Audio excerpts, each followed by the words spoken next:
Core public functions and essential services of corrections nurse. They actually meet all 10 of the CDC guidelines for public health nurse.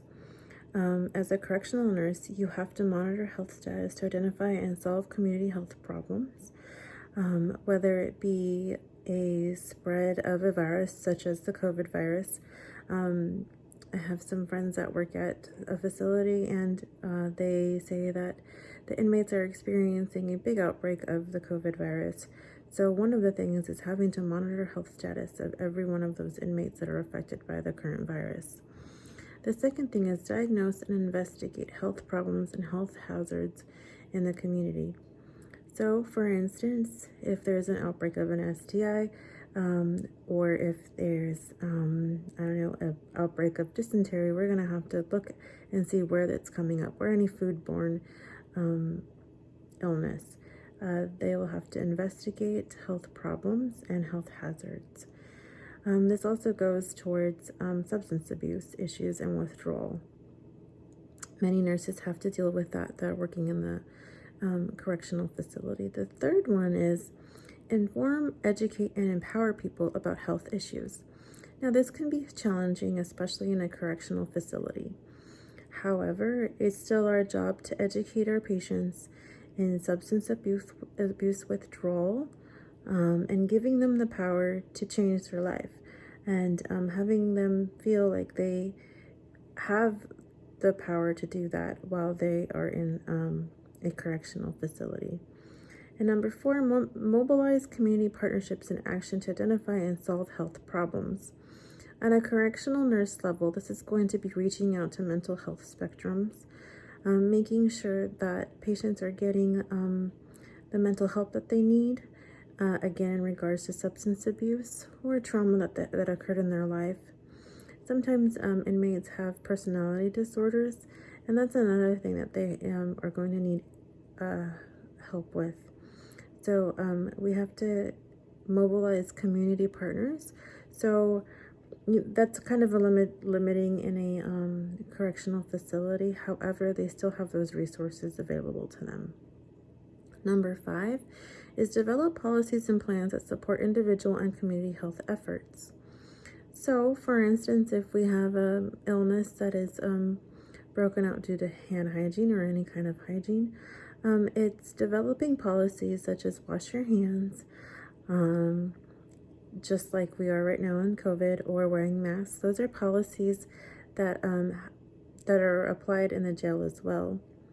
Number 6 is enforce laws and regulations that protect health and ensure safety.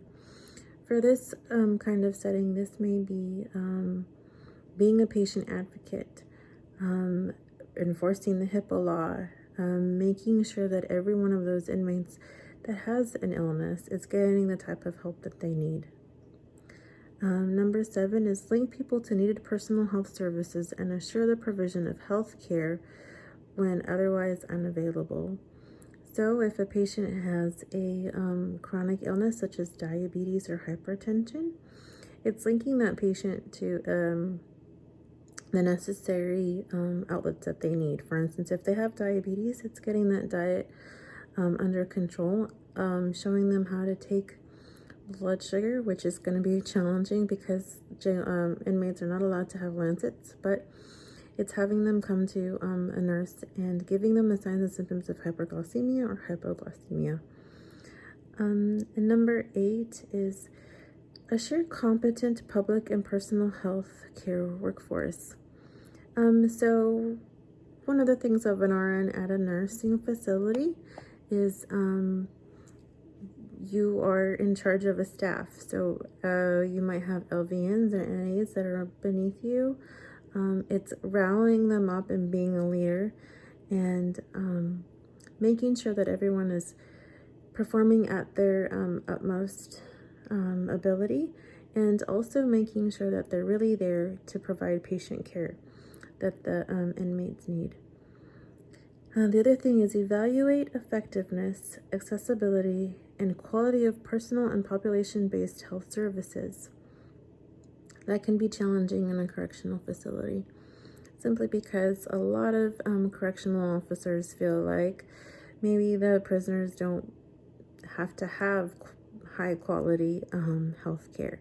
And that's a challenging role that I was coming across in my research, is reading a lot of stories of the difficulty that nurses have in this facility in order to obtain the best medical care for their patients. The other thing is research for new insights and innovative solutions to health problems. This can be difficult, especially right now with the cohorting and with the progression of COVID. So it's really researching methods of isolation, different medications that will help the spread of it in jails. So it's researching for new insights and innovative solutions to health problems. And those are just some of the examples that we have for essential services of corrections nurse. A corrections nurse is ultimately a public health nurse, just on a smaller spectrum, a smaller scale.